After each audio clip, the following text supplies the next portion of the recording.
hier, donc encore une fois, ce cours est d'abord dédié à la Refoua Shlema ou Meira de Raphaël Isha Eliyahu Ben Ronit et de Michal Bat Ziona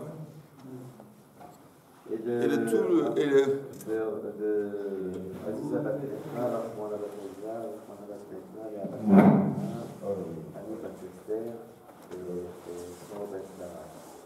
ensemble avec tous les blessés, tous les malades en Israël. Amen.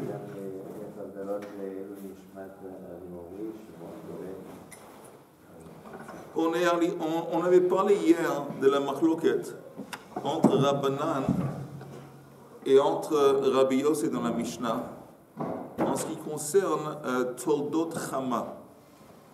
On avait dit, juste une récapitulation très vite, que quelque chose qui est chauffé au soleil, tout le monde est d'accord qu'il n'y a pas de problème, c'est permis.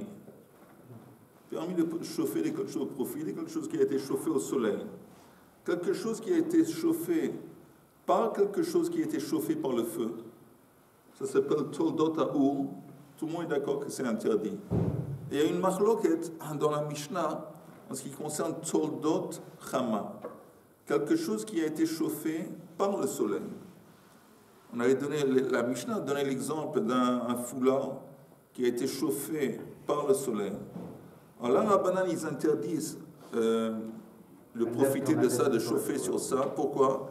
Parce qu'ils ont eu peur qu'on risque de confondre entre Toldot Chama et Toldot Ha'ur. On dit, bon, ça a été chauffé, alors même si ce n'est pas important si ça a été chauffé par le soleil, chauffé par le feu. Et oui, ça dépend, parce que si ça a été chauffé par le feu, c'est bichoum midoraita. Par le four. Oui, oui. Et donc, ils interdisent. Tandis que Rabbi Yossi, c'est Toldot Chama, il permet. Ça, c'est ce qu'on avait vu hier. Or, Tashma, Maaseh she'asu anshei Tferia, veheviu silon shel tzonen letoch ama shel chamin. On avait vu ça dans la Mishnah, que les gens à Tferia avaient mis de l'eau, dans un tuyau dans lequel coulait de l'eau froide. Ils ont mis ça dans un canal où il y avait de l'eau très chaude. Silon, c'est quoi? Silon, c'est un tuyau. Shel tzonen, avec de l'eau froide, letoch ama shel chamin, dans un canal d'eau chaude. Et dans la Mishnah, ils ont dit que non, ça ne marche pas, c'est interdit. C'est interdit. Alors la Gemara explique Bishlam aleman de amar gzera shema yatmin. Vous vous rappelez encore un truc, encore un détail à souligner, que dans la Mishnah, on avait vu précédemment qu'on n'a pas le droit d'enfoncer un œuf dans de la terre, avak drachim, dans du sable. La Mishnah dit ça et Rabbi Yossi était d'accord que c'est interdit. Et c'est censé être bizarre parce que le sable, la terre qui est chaude, elle a été chauffée par le soleil. C'est Toldot Chama. Normalement, Rabbi Yossi, il permet. Alors, pourquoi dans la Mishnah, il interdit? On avait vu deux explications. Une explication, c'est Shema Yatsmin Beremetz. On a peur qu'il va aussi mettre quelque chose, enfoncer quelque chose, pas seulement dans du sable, mais dans du sable, dans de la terre dans laquelle est mélangé des braises. Et ça, c'est interdit. Ça, c'est une explication pourquoi, en dépit du fait que c'est Toldot Chama, Rabbi Yossi, c'est interdit. Shema Yatsmin Beremetz. Deuxième explication, on avait dit Shema Yaziz Afar Min Komo. On a peur qu'à force de enterrer un objet dans le sable, il va aussi faire l'acte de labourer, qui veut dire que tu vas écarter la terre des deux côtés, comme un socle qui rentre dans la terre. Quand on laboure, ça pousse la terre des deux côtés. On avait dit que c'était grave, ça, non? Pardon? On avait dit qu'on n'a pas de problème grave. Quelqu'un qui veut déplacer une chaise et qu'il fait un sillon sur la terre. Non. On a dit que c'était pas grave. C'était pas un problème. On a vu, c'est une machloket. C'est une machloket. מלאכה שאינה צריכה לגופה, או דבר שלא מתכוון, מחלוקת רבי שמעון ורבי יהודה, מחלוקת. Mais c'est pas vraiment le cas ici. Donc, encore une fois, je répète, Toshma, Maaseh she'asu anshei Tferia ve'hiviu silon shel tzonen letoch hama shel chamin. Bishlam leman de'amar gzera shema yatzmin. Selon l'explication de Rabbi Yossi, qui interdit de peur que tu vas cacher ça, enterrer ça dans du remetz. Shemeyatmin beremetz. Haïnu de damya latmana. C'est pour ça que c'est interdit dans la Mishnah de faire passer ce tuyau avec de l'eau froide dans un canal d'eau chaude. Parce que ça ressemble, cet acte, à l'acte de hatmana. Mettre un tuyau d'eau froide à l'intérieur de l'eau chaude, ça ressemble à hatmana. Hatmana, c'est quoi? C'est enfouir un œuf. Oui, enfouir un objet à l'intérieur de quelque chose qui va chauffer. Alors, c'est un petit peu la même idée avec le tuyau d'eau froide dans un canal d'eau chaude. On comprend. Mais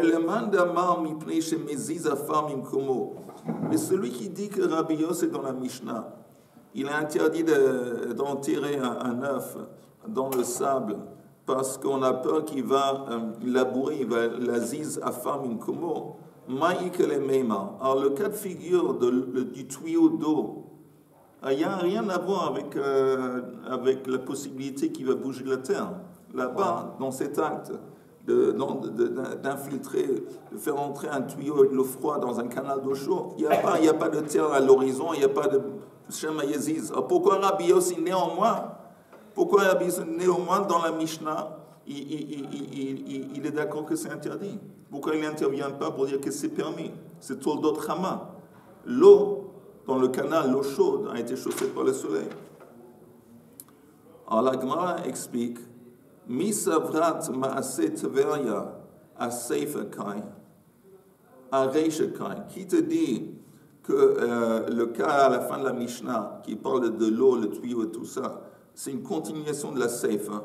La Seifa qui parle de quoi? De l'interdiction d'enterrer un œuf dans le sable. Qui te dit que c'est une continuation de ça? C'est une continuation de quelque chose qui a précédé dans la Mishnah. À Reisha Kai. C'est quoi la Reisha? Lo yafki'ena besudarin. Rabbi Yossi matir. Le sujet, c'est de briser un œuf sur un foulard qui a été chauffé par le soleil. Que Rabbanan dans la Mishnah interdise, Rabbi Yossi permet.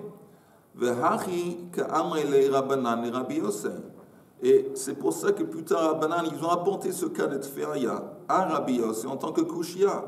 Ha ma'asedan shei Tferia de toldot chamahu ve'asre lehu Rabbanan. Ils ont dit, tiens, on t'apporte une preuve qu'on ne peut pas profiter de toldot chama à travers cette histoire du tuyau d'eau froide qu'on fait passer dans de l'eau chaude qui a été chauffée par le soleil. On voit que c'est interdit. Donc ils apportent ça à Rabbanan en tant qu'attaque sur Rabbi Yossi. Rabbi Yossi répond Amar lehu ahu toldot uhu de chalfei apitre de Geinom. Il dit non, de l'eau, les eaux chaudes Tveria, c'est pas de l'eau qui a été chauffée par le soleil. C'est de l'eau qui a été chauffée par l'enfer. Mais c'est quoi l'enfer? Non, c'est la nature. Je te cite le mot dans la Gemara, ils disent Geinom. Ouais. Et Geinom, ça veut dire que dans les profondeurs de la terre, où il fait très chaud, c'est ça qui, en fin de compte, c'est du feu. C'est pas Toldot Chama, c'est du feu. Et donc, c'est pour ça que Rabbi Yossi, dans ce cas, je serais d'accord que c'est interdit. Je serais d'accord avec les Rabbanan à te faire, il n'y a pas interdit. C'est pas Toldot Chama, c'est Toldot Geinom. Ok, jusque-là, c'est clair.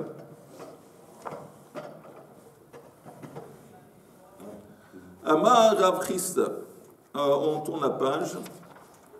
Mima'ase she'asu anshei Tveria ve'asre lehu Rabbanan batla hatmana bedavar hamosif hevel ve'afilu mi be'od yom. On essaie de déduire, on déduit de cette Mishnah qui parle du tuyau à Tveria qu'à partir de ça, les Rabbanan ont interdit de faire hatmana dans quelque chose qui va accentuer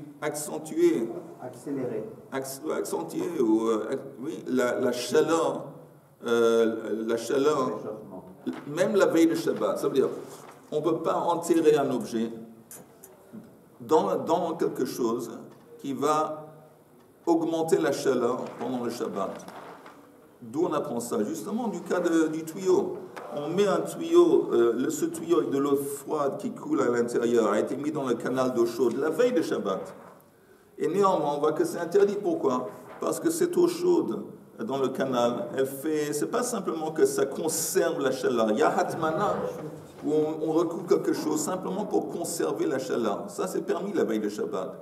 Mais pour augmenter la chaleur, ça, c'est un problème. Entre autres, on apporte une preuve de la Mishnah, en ce qui concerne le tuyau, que c'est interdit de recouvrir quelque chose avec, qui va accentuer ou qui va augmenter la chaleur la veille de Shabbat. Mais, vas-y.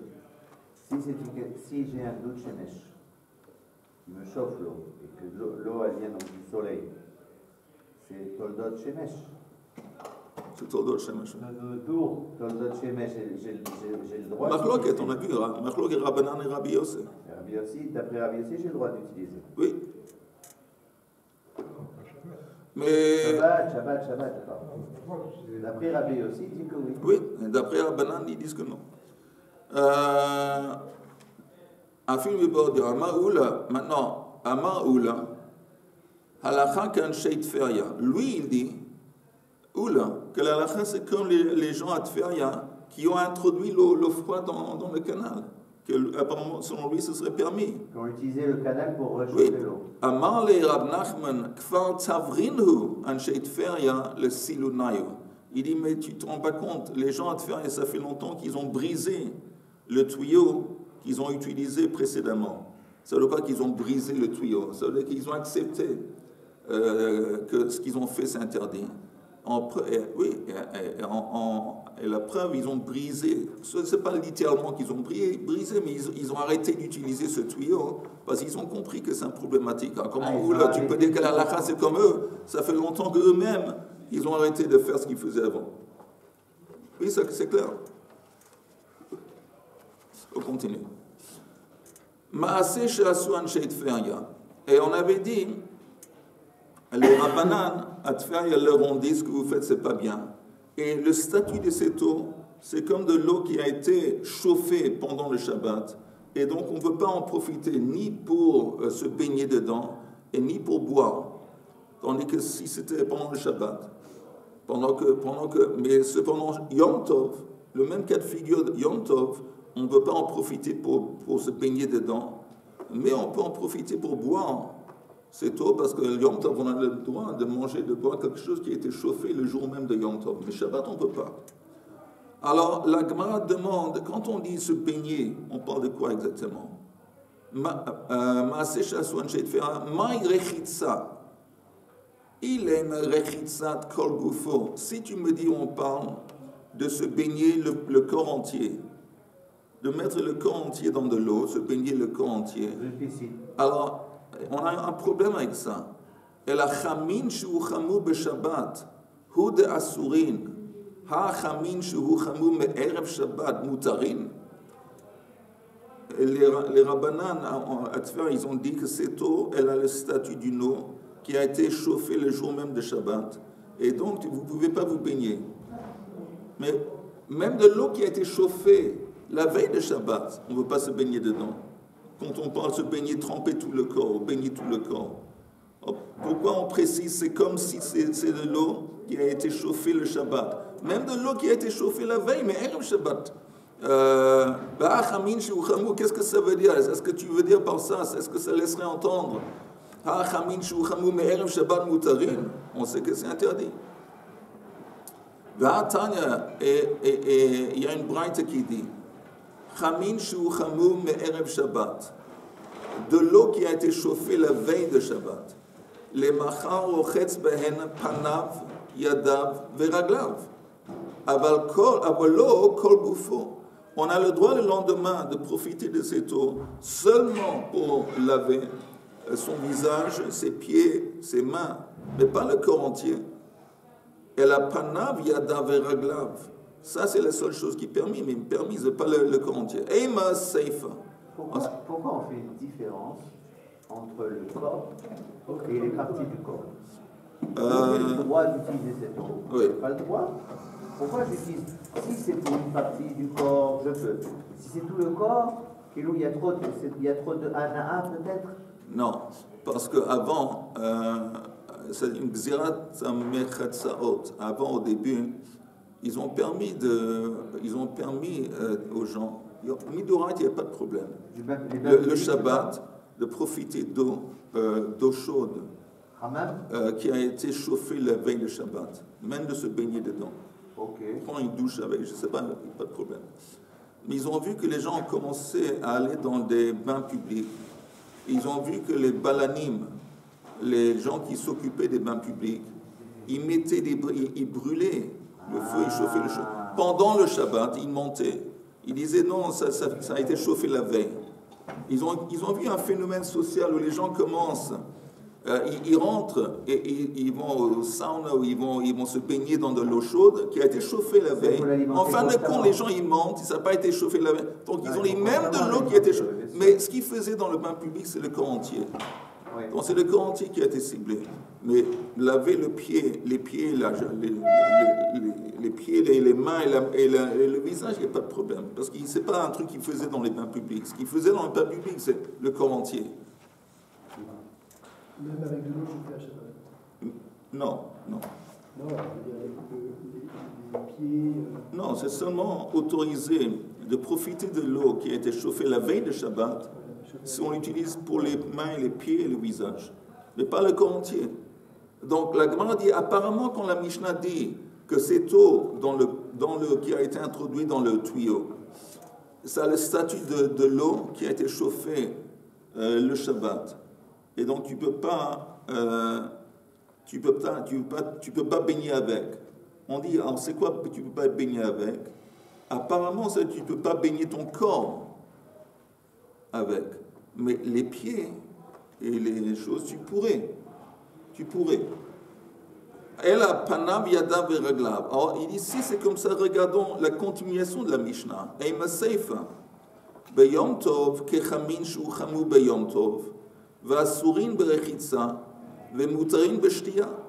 Tandis que si le même scénario de ce tuyau qui a été introduit dans le canal avec de l'eau bouillante, ça a un statut, Yom Tov, tu ne peux pas te baigner, mais tu peux boire. Alors ça veut dire quoi, tu ne peux pas te baigner? On vient de dire que se baigner, c'est quoi? Les pieds, les mains et le visage. À Yom Tov, quel est le problème? Même de l'eau qui a été chauffée pendant Yom Tov, ça devrait permis de se chauffer, d'utiliser, en profiter pour les mains et pour les pieds, le visage. C'est ce que l'agma est en train de dire.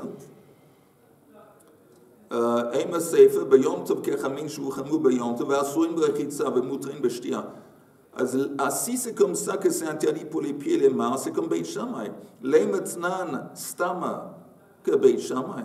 Ça laisserait entendre que cette Mishnah, qui est une stam Mishnah, comme Beit Shammai. Et nous, ça c'est un problème parce que notre Mishnah, elle s'appelle Stam Mishnah. C'est quoi une Stam Mishnah? Une Mishnah sans auteur. Oui, et on a dit que normalement, c'est sous-entendu qu'une Stam Mishnah, c'est l'Alacha. On a un autre principe que l'Alacha, c'est comme Beit Hillel. Alors, si c'est inconcevable qu'on a une Stam Mishnah, qui normalement c'est l'Alacha, qui va comme Beit Shammai, parce que normalement l'Alacha, c'est d'un côté c'est comme une Stam Mishnah, de l'autre côté c'est comme Beit Hillel. Il y a des exceptions. Pourquoi Beit Shammai? Stam Mishnah est... Non, il y a des exceptions. Il y a des exceptions où quelquefois l'Alacha c'est comme Beit Hillel. Comme Beit Shammai, oui, c'est ça. Mais même quand on dit que l'Alacha c'est comme Beit Shammai, c'est pas une Stam Mishnah qui va le dire. Mais Stam Mishnah c'est régulé. Normalement, oui. Beit Shammai? On va voir justement Beit Shammai. C'est qui dit qu'on a le droit de boire. On va voir justement tout de suite Beit Shammai, c'est ce qu'il dit. Sama que Beit Shammai d'Etznan. Beit Shammai omrim lo yachem adam chamin le raglav, ela im ken reuyim le shtia. Que Beit Shammai disent que pendant Yom Tov, tu n'as pas le droit, tu n'es pas autorisé à cuire, à chauffer de l'eau, seulement si, et utiliser cette eau pour te baigner les pieds, seulement si cette eau est aussi potable, dans le sens que tu l'as chauffée pour le boire. Si tu as chauffé de l'eau que tu pourrais boire, que tu voulais boire, tu peux aussi l'utiliser pour les pieds. Mais sinon, c'est simplement chauffer de l'eau pour tes pieds, tu ne peux pas. Les mains et les pieds, tu ne peux pas. C'est pas Beit-il le matirin, Beit-il le permettent. c'est pas ce qu'il y a écrit. Dans les mots, encore une fois, Beit Shammai omerim lo yachem adam chamin leraglav, ela im ken re'uim l'shtia. Oui, Re'uim, qui sont aptes à être bu. Apte. oui, ça ne veut pas dire qu'il a chauffé pour la boire. Non. Oui, non, tu as raison. Que si elle est bonne à boire, ça d'accord. Mais tu sais quoi, je me suis basé sur le Rashi. Je me suis permis de me baser sur le Rashi parce que le Rashi dit, la troisième ligne d'en haut de la page, qui est apte à boire, Re'uim l'shtia, de Meichim lehu, Meicham, il chauffe, Meichim lehu l'shtia. Ve'ba irochetz ben panav. C'est ce que Rashi dit. Parce que, je vais te dire pourquoi, Yehuda, parce que sinon, sans le Rashi, c'est difficile, parce que normalement, de l'eau, souvent l'eau, même de l'eau, tu veux chauffer de l'eau pour tes pieds, mais elle est potable. Donc, je ne veux pas, après que tu aies mis tes pieds dedans, peut-être. Non, mais elle est potable par définition presque, non? Surtout qu'il n'y a pas besoin. Hein? Ah oui, il n'y a pas besoin qu'elle soit potable pour se laver les pieds. Si on se lave Non, tu n'as pas besoin, C'est pour ça qu'il voilà, ça c'est précis qu'il faut avoir l'intention de boire, d'avoir l'eau avant Oui. de se laver les pieds. Ah, il faut avoir l'attention. Il faut chauffer l'eau avec l'intention Vas-y. de... Je vais te poser une question. Est-ce Oui. que l'eau qui est destinée à la boisson pour le Shabbat, Oui. est-ce qu'on a le droit, par exemple, de l'utiliser pour faire la vaisselle Oui. Alors, encore une fois,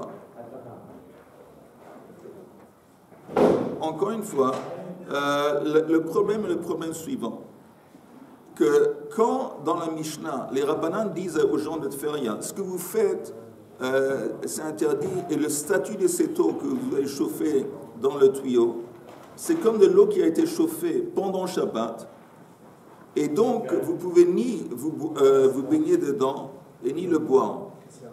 Alors, la Gemara dit, ça veut dire qu'on ne peut pas se baigner dedans, parce que ça a été chauffé le Shabbat, mais même si ça a été chauffé la veille de Shabbat, on ne peut pas se baigner dedans. Donc, en fin de compte, la seule façon qu'on peut aborder ça, c'est que de l'eau qui a été chauffée le Shabbat même, alors là, pas seulement on ne peut pas se baigner, on ne peut pas non plus se baigner les pieds et les mains, tandis que de l'eau qui a été chauffée la veille de Shabbat, on peut laver les mains et les pieds et le visage. Donc on parle de ça, que quand c'est écrit dans les Mishnah se baigner, on parle des pieds et des mains. Il dit, alors là on a un problème, parce que quand on arrive à la continuation de la Mishnah, qui disent que si vous avez chauffé dans le tuyau de l'eau froide, c'est considéré, pendant Yom Tov, alors vous ne pouvez pas baigner, vous ne pouvez pas vous laver avec, mais vous pouvez boire. Alors, si on vient d'établir qu'on ne veut pas, c'est quoi baigner ou se laver? C'est-à-dire que seulement les pieds, les mains et le visage. Alors non, normalement Yom Tov, c'est qui Yom Tov interdit de chauffer de l'eau pour les pieds et pour les mains? C'est Beit Shammai. Alors ça veut dire que Stam Mishnah, elle va contre Beit Shammai, ça c'est un problème. Alors donc on peut se laver les pieds avec de l'eau que si elle est bonne à boire, c'est ça? Tu peux seulement chauffer de l'eau pendant Yom Tov, selon Beit Shammai, si tu veux le boire. Et maintenant, tu as chauffé de l'eau pour le boire, tu peux aussi l'utiliser pour te laver les pieds, les mains et le visage. Mais Beit Hillel, ça c'est la halakha, il dit non, tu peux chauffer de l'eau, même sans l'intention de le boire, uniquement pour te laver les pieds. Amar Rabbi Ika bar Chananya, il dit de quoi on parle ici? On parle de se doucher. Nous, on a cru comprendre que se laver, se baigner, c'est comme on va dans une salle de bain, se tremper le corps entier dans de l'eau chaude. Il dit non, on parle de se doucher. Et là, justement, de l'eau qui a été chauffée la veille, alors là, apparemment, on pourrait se doucher avec de l'eau chaude, on pourrait se doucher avec pendant le Shabbat, on ne peut pas se mettre dedans, on peut se tremper le corps entier dedans, mais quelqu'un qui va verser de l'eau chaude sur toi, on peut, le Shabbat. Mais à ce moment-là, il se fait laver dans une cuve, non? Une cuve, oui, c'est comme une espèce de cuve, comme une salle de bain, comme un truc, et tu te mets dedans, un bâtien. Hein? C'est le principe du doud. On parle pas. Oui. Du Shemesh. Oui. Non, mais sans se lier au doute Shemesh. Juste le cas de figure, on te dit maintenant, pour essayer de comprendre la Mishnah, que les Rabbanan ont dit aux gens de te faire, écoutez ce que vous faites maintenant, cette eau, elle a le statut d'une eau qui a été chauffée le Shabbat même. Ça veut dire quoi? Vous ne pouvez pas vous baigner. Ça veut dire quoi? Vous ne pouvez pas vous baigner. Parce que ça ne veut pas dire que je ne peux pas me baigner, me mettre dans une salle de bain. Parce que même de l'eau qui a été chauffée la veille, je ne peux pas me mettre dans une salle dans une chose. Alors c'est quoi je ne peux pas me baigner? En fin de compte, on parle de quoi? On parle du fait que tu ne peux pas te doucher avec. Tu ne peux pas avoir quelqu'un qui va jeter de l'eau chaude sur toi. Parce que ça a été chauffé le Shabbat. Tandis que si ça a été chauffé la veille, le Shabbat, tu pourrais. Ça s'appelle l'ishtatef. Behen, kol gufo askinan. V'hai tana hu de Tanya. Et l'auteur de cette Mishnah, il est comme l'auteur qu'on va voir dans la Mishnah qui va suivre. De Tanya, lo yishtatef adam kol gufo. Dans la Braïta. Dans la Braïta. Lo yishtatef adam kol gufo. Ben bechamin, ben betsonen, dit Rabbi Meir. Rabbi Meir dit que quelqu'un ne peut pas se doucher le Shabbat dans de l'eau, que ce soit de l'eau chaude ou de l'eau froide, il ne peut pas se doucher le Shabbat. Que ce soit de l'eau chaude qui a été chauffée la veille, hein, mais que c'est autre chose. Mais il ne peut pas se doucher, c'est une opinion, selon Rabbi Meir, même dans de l'eau froide, à plus forte raison de l'eau qui a été chauffée la veille. Maintenant, Rabbi Shimon permet. Rabbi Shimon, il permet. Et Rabbi Yehuda, lui, il fait une distinction. Rabbi Yehuda omer bechamin asur, betsonen mutar. Rabbi Yehuda, lui, il dit que se doucher dans l'eau froide, c'est permis. Se doucher dans de l'eau chaude, c'est interdit. Amar Rav Chisda, machloket bekli. Aval bekarka divrei hakol mutar. Cette idée, quand on parle de se doucher, c'est seulement si l'eau est venue d'un cli. Donc quelqu'un a pris, je ne sais pas, il a pris un seau, il a rempli son seau d'un espèce un récipient d'eau qui est un cli. Après, il a versé ça sur le corps de quelqu'un d'autre, ok, ou sur lui-même. Là, on dit que c'est interdit. Mais si au lieu de prendre de l'eau, puiser de l'eau d'un cli, il a pris de la terre, ça veut dire qu'il y avait comme quelqu'un avait dit avant, il utilise le mot avant, pour un récipient, pas un récipient, tu avais dit quelque chose dans la terre où il y a de l'eau. Hein? Non, pas une source. Un truc artificiel. Un puits? Non. Quelqu'un avait dit, utiliser le mot juste. Un récipient dans la terre. Réservoir.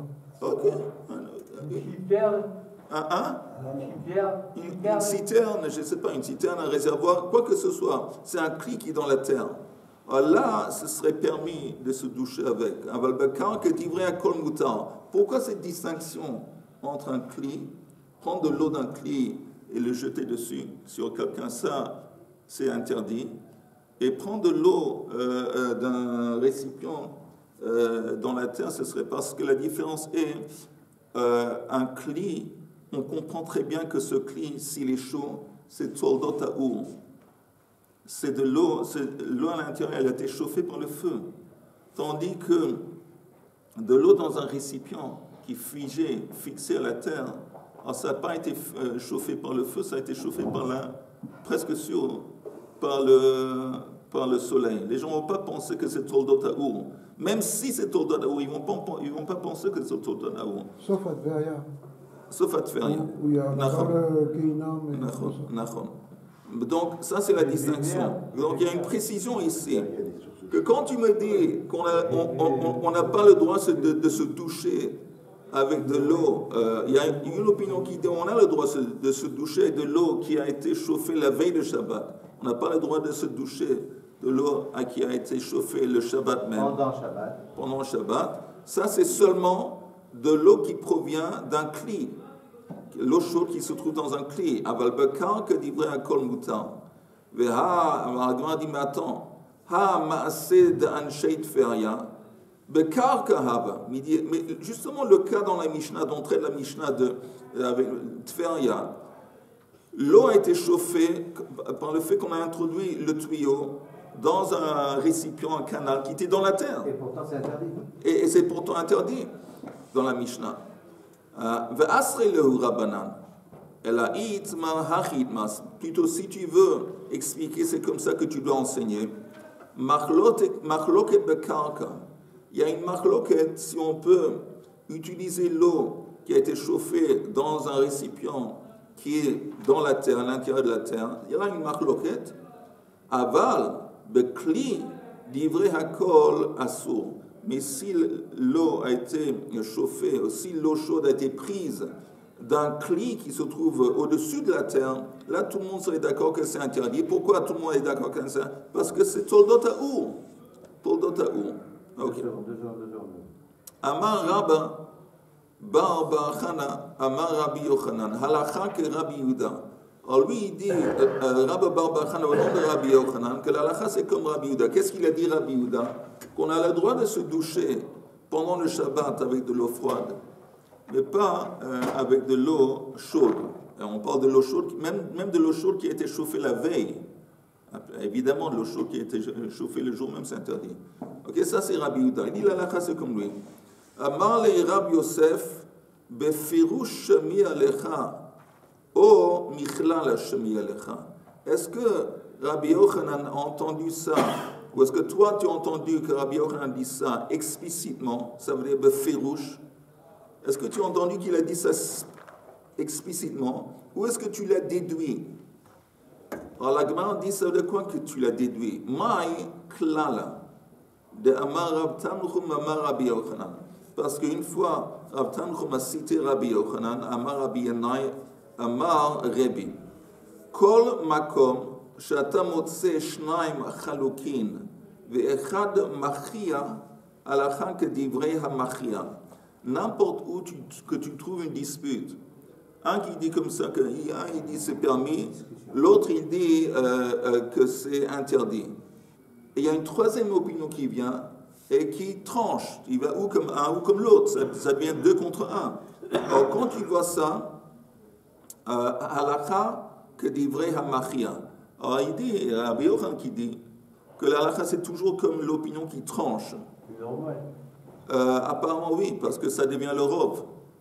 Chutz mikulei matlaniot. À part un cas de kulei matlaniot, on avait vu ça précédemment dans la Gemara. Afal pi, en dépit du fait chez Rabbi Eliezer machmir, ve Rabbi Yoshua mekel, qu'on avait un qui machmir Rabbi Eliezer, l'autre opinion Rabbi Yoshua qui mekel, ve Rabbi Akiva machia, et Rabbi Akiva il vient trancher selon un des deux.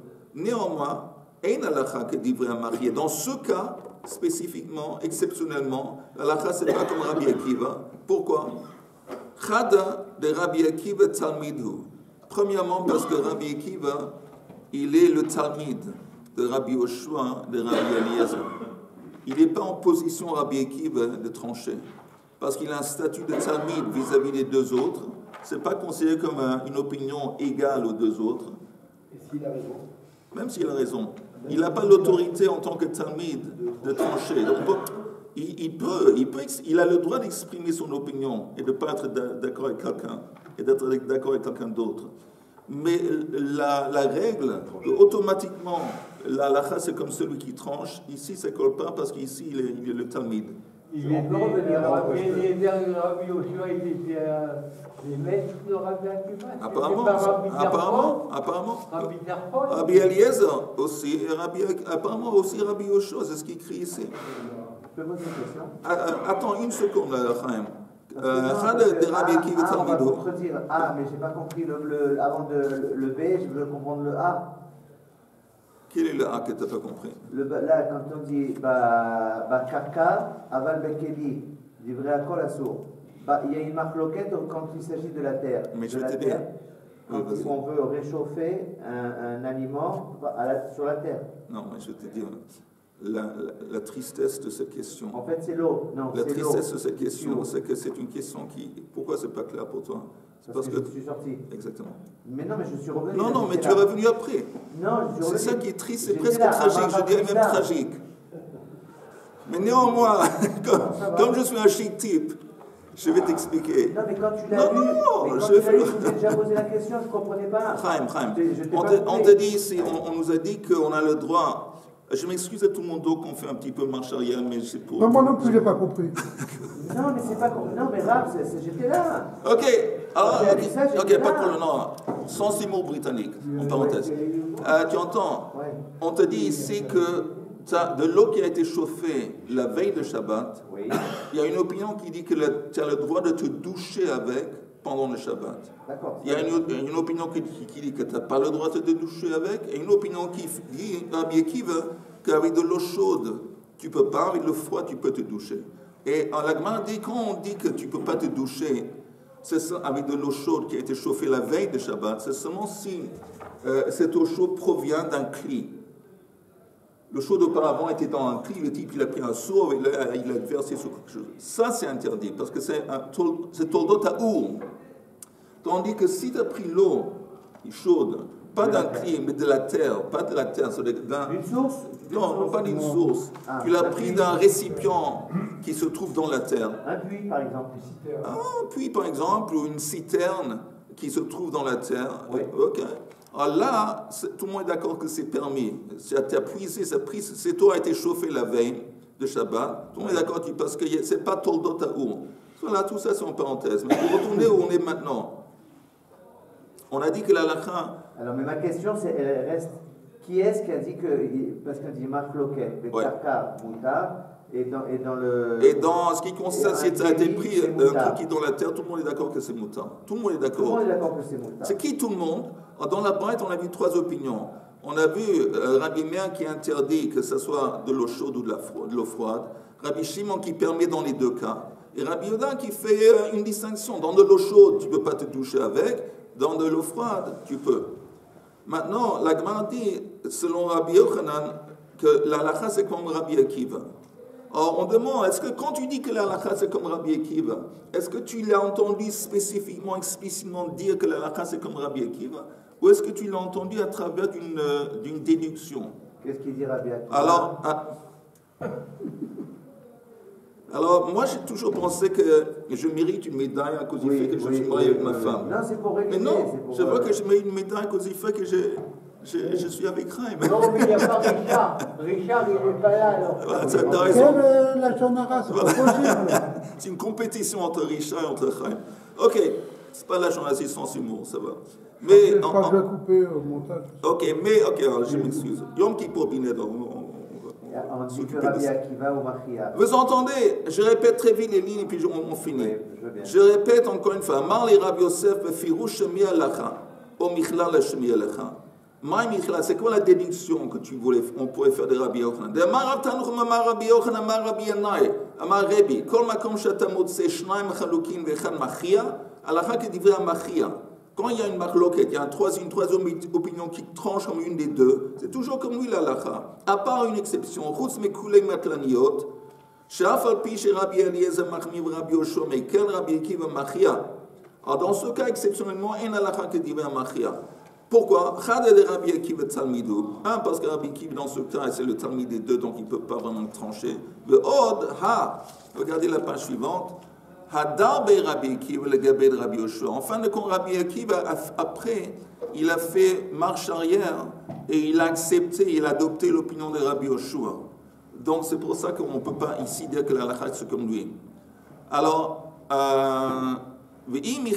si tu me dis que tu déduis du principe de Rabbi Akiva qu'on va selon celui qui tranche.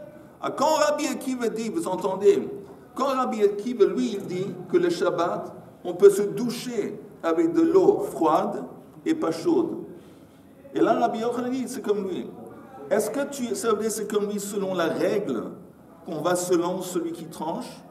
Est-ce que Rabbi Yochanan a dit spécifiquement dans ce cas, tu l'as entendu dans ce cas, dit que la halakha c'est comme Rabbi Akiva?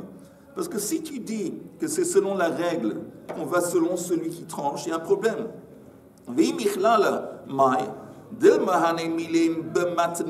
Peut-être quand il dit on va selon l'opinion qui tranche, c'est seulement dans le contexte d'une Mishnah. Mais ici, quand on parle de se doucher, ce n'est pas une Mishnah, c'est une Braïta. Alors, Braïta, tu ne veux pas appliquer ce principe dans une braïta. Le principe de Rabbi Akiva, qu'on va toujours selon l'opinion qui tranche, c'est seulement dans le contexte d'une Mishnah. Alors, si tu me dis que ce que tu dis, c'est basé sur une déduction du principe de Rabbi Akiva, on va selon celui qui tranche, c'est pas évident. C'est pas évident parce que tu ne veux pas appliquer ça à une braïta, c'est autre chose. Alors, la Gemara répond, Amar le Ana befirouche shemiali. Non, pas du tout. Je ne me suis pas basé sur une déduction du principe de Rabbi Yochanan. J'ai entendu Rabbi Yochanan qui a dit, lui-même spécifiquement dans ce cas de se doucher, qu'il va comme l'opinion de Rabbi Akiva, qui fait une distinction qui permet de se doucher le Shabbat avec de l'eau froide et pas avec de l'eau qui a été chauffée la veille. Et la halakha est que même de l'eau froide, on ne peut pas se doucher avec le Shabbat, tout le corps. Tout le corps, on ne peut pas. Quelqu'un qui se douche le Shabbat, Oui. Partiellement. on s'essuie. Oui, mais à condition. Oui, à condition qu'il fait attention de ne pas frotter les cheveux avec, parce que là, il y a un problème de srita, de sochet. Alors là, c'est bien maintenant, parce que nous, on a passé l'âge. On ne peut pas dire. C'est pas pour toi. Ok, messieurs, bonne journée, Bessorot Tovot. L'avis de Rabbi Shmuel, Oui. l'avis de Rabbi Shmuel, c'était de permettre. Ça, oui, dans les deux cas. Il Dans les permet deux de cas. se doucher aussi bien de l'eau chaude que de l'eau froide. Donc Rabbi Akiva, il s'est rangé à son avis à lui. Il permettrait. Non, Rabbi parce que Yochanan. lui, il interdit Rabbi Akiva de faire dans de l'eau chaude. Mais il permet dans de l'eau froide. C'est qui a permis dans les deux cas? C'est pas Rabbi Yehuda. Rabbi Yehuda, il interdit. Celui qui permet dans celui qui interdit, c'est Rabbi Meir. Dans les deux cas. Oui. Et celui qui permet dans les deux Shmuel. cas, c'est Rabbi Shmuel. Alors quand on dit Shmuel. il a changé, il est revenu de son avis, Non, Rabbi non. Akiva, Celui qu'on dit qu'il revient il est revenu, on parle dans un autre exemple, une autre marque, Rabbi Eliezer, Rabbi Yoshua. ah, ça n'a rien à voir Rien à voir, rien à voir. Ah, merci. Tu vois, pour moi c'était ici, je ne comprenais plus. Makrila, Rabbi Hanamada Kachamera.